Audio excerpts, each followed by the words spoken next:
Hi guys!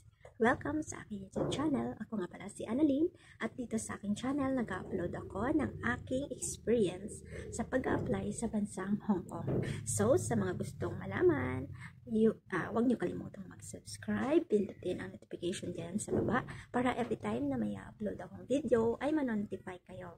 So, let's start! Nag-apply nga ako ng papuntang Hong Kong last June 25, 2025. Okay, last month lang to. And after 1 week, tinawagan ako.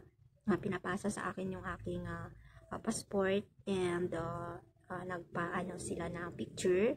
Mag-picture ng half body na nakaganto. At anyway, nga pala, sa gustong malaman kung anong yung aking agency, yung agency ko nga pala ay ang Maris Manpower Services. Ayan, yan yung aking agency dyan sa Pedro Hill. Okay. So, balik tayo sa topic. Pag-apply ko nga ng June 25. Nag-start ako mag-apply sa Maris. Online lang siya kasi nasa probinsya ako. So, nag-online lang ako na swerte kasi meron na silang online. Kasi marami akong na-search na ibang mga agency na hindi sila nag-online.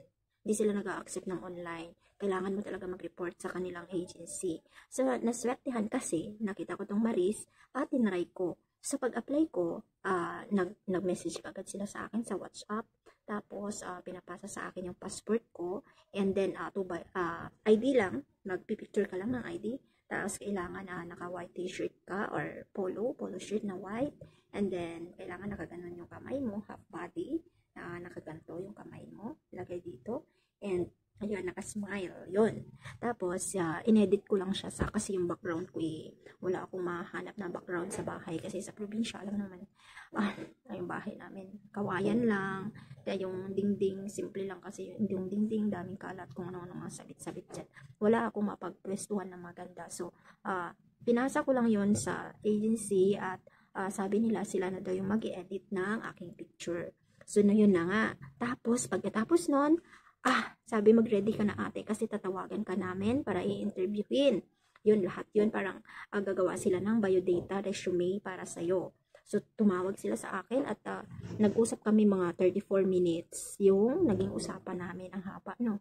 Kasi itatanong dito lahat sa'yo yung ano mo, experience mo, yan, lahat, pangalan mo, totoong pangalan, edad, and ilan anak mo, lahat ng about sa self mo, tapos experience mo, naging experience mo, kung ex-abroad ka na ba, or dito lang sa Pilipinas, na mga naging experience mo dito kasi kailangan yun.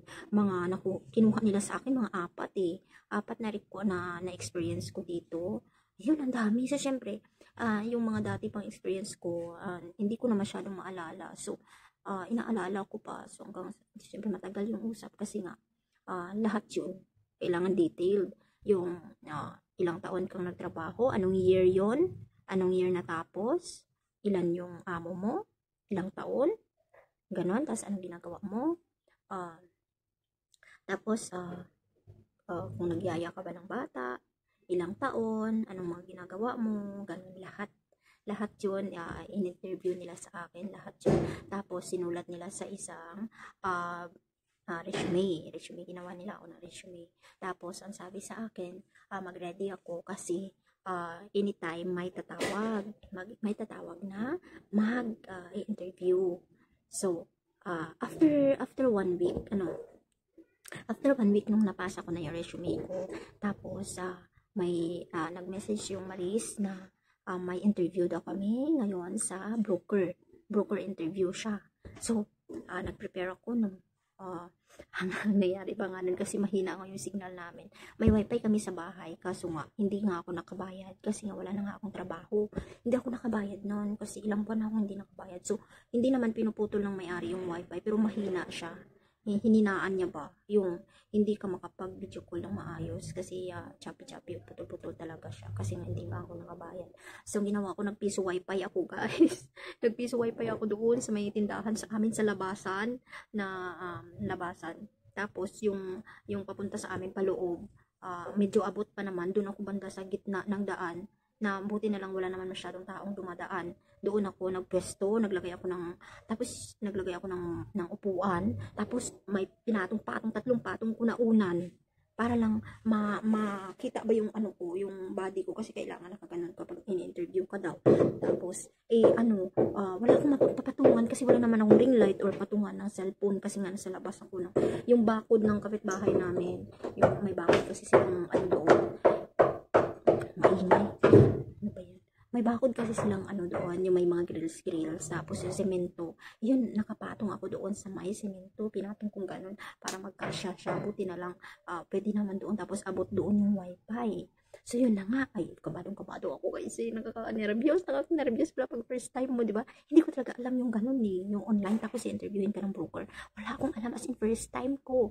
Tapos pagdating, edi yun na, sabi daw, mga alas 3 daw ng hapon. Alas 3 ng hapon daw kami magsa-start. Tapos, Diyos ko, kabadong-kabado ako. Tapos, inano muna kami. Di tumawag na sa WhatsApp dyan sa Maris Agency, yung mga, yung mga nag-a-assist dyan sa Maris Agency, tumawag, binriefing kami kung ano dapat gawin, ganyan, dapat nakasmile, ganyan, tapos huwag titingin-tingin kung saan yung mga mata, dapat nakafocus lang, ayun, di nung English kasi yung interview, diba? English yan yung interview, guys. Tapos, ayun na. Pagkatapos, inisa-isa kami.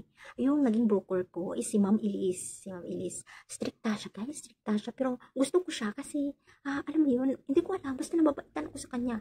Pero yung ibang mga kasabayan ko, sabi ang sungit daw, ayaw nila. Pero ako, paborito ko talaga si Ma'am Elise. As in, ewan ko. Tapos ang nangyari, in-interview na. Nagagalit na siya si Ma'am Elise. Nag-message siya sa group. Sabi niya ganun, kasi may mga code kayo niyan sa akin, M622 ako, M5622, yun yung sa akin. Tapos, sabi niya ganun, yung mga 8 kami nun, 8 kaming i-interviewin ng broker. Tapos, nung time na yun, yung una, mga pang-apat ako pang-apat. Tapos, nung in-interview yung una, yung pangalawa, yung pangatlo daw, mga puros wala daw signal. Nagagalit na si Ma'am Elise. Sabi niya, kung gusto niyo magkaroon ng trabaho, kayo ng magandang signal nyo. Sabi niya ganun, huwag yung tawag kami ng tawag, hindi sinasagot. Tapos chapi-chapi, blah blah, pinapatay daw niya. O binabagsak niya. Tapos nung ako na, ayan, Diyos ko sa awa ng Diyos, ay okay naman yung signal ko. Kasi sabi ni Ma'am Elise, pwedeng ibahin ko daw yung sa kabila, yung ilagay yung cellphone ko kasi nga, yung light, yung against the light daw ako. Kasi sabi ko naman, Ma'am Elise, wala akong mapagpapatungan na iba kasi ito lang. Doon pag nilipat ko dito sa kabila, kanal na yun, guys. Kanal na ng kapitbahay namin. So, ayun guys. Sa susunod ko naman kukwento yung karugtong ng aking kwento about sa pag-a-apply ko sa bansang Hong Kong. Sana isupport niyo ako. Panoorin niyo ang aking mga videos. Hanggang dito na lang muna kasi wala na akong oras. Thank you so much. At thank you sa panonood. Maraming salamat po.